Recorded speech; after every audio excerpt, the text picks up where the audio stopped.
કોણ કહે છે કે અંધાપો શ્રાપ હોય છે? કહેવત છે ને કે અલગ મનના માનવીને હિમાલય પણ નડતો નથી. મનમાં જો જજ્બો હોય તો આકાશને પણ આંબી શકાય છે. આવું જ કંઈક અહીં જોવા મળ્યું છે, જ્યાં માઇન્ડ ગેમ કહેવાતી ચેસની રમત રમતા પ્રજ્ઞાચક્ષુઓ જોવા મળ્યા. એક નહીં, ગુજરાતમાંથી 40 જેટલા પ્રજ્ઞાચક્ષુ ચેસના ખેલાડીઓ ચેસ સ્પર્ધામાં રમતા જોવા મળ્યા.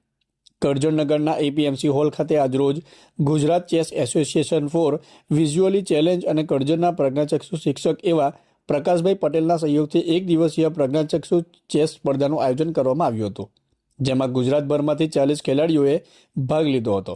અટપટી અને મગજને કસતી કરતી ગેમ આંખે દેખાતા લોકો માટે પણ ચેલેન્જિંગ સાબિત થતી હોય છે. ત્યાં પ્રજ્ઞાચક્ષુઓ આ ગેમ નોર્મલી રમતા જોવા મળ્યા હતા. ગેમમાં પ્રજ્ઞાચક્ષુઓ માટે ખાસ કુકીઓ બનાવવામાં આવે છે, જેને સ્પર્શથી ખેલાડીઓ આ ગેમને રમત રમતા હોય છે.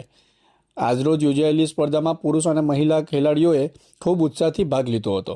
ભારતમાંથી અનેક પ્રજ્ઞાચક્ષુઓ આ રમતમાં આગળ વધી ભારતનું નામ રોશન કર્યું છે. આજનો કાર્યક્રમ દુનિયામાં વસતા આવા પ્રજ્ઞાચક્ષુઓ માટે પ્રેરણારૂપ સાબિત થઈ રહ્યો છે. નમસ્કાર, હું વિરલ ત્રિવેદી. આજે કરજણ ખાતે એક દિવસીય પ્રજ્ઞાચક્ષુ ચેસ સ્પર્ધાનું આયોજન થયું છે, જેમાં Gujarat chess association four visually challenge અને કરજણના મિત્રો દ્વારા આ ટુર્નામેન્ટનું આયોજન કરવામાં આવ્યું છે.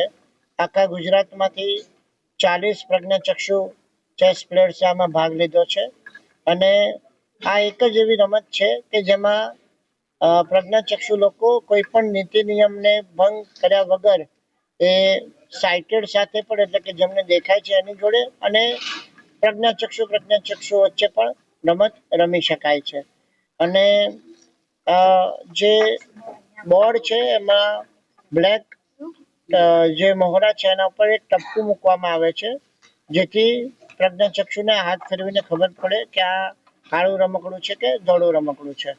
અને એ જ પ્રમાણે એ લોકો હાથથી જોઈને રમતા હોય છે. અને નેશનલ ઇન્ટરનેશનલ લેવલે સુધી આ ખેલાડીઓ પહોંચતા હોય છે અને ભારત માટે નામ કાઢતા હોય છે.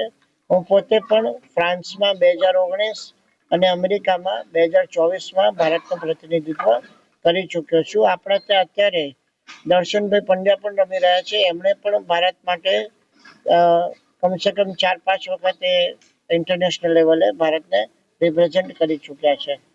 અને આનાથી અભ્યાસમાં પણ, એટલે કે બાળકોને કોન્સન્ટ્રેશનમાં ને એમાં પણ ઇમ્પ્રુવમેન્ટ થતું હોય છે. એટલે દરેક પ્રજ્ઞાચક્ષુએ ચેસ તો રમવી જ જોઈએ. ધન્યવાદ. શુભ નામ આપનું? વિરલ ત્રિવેદી.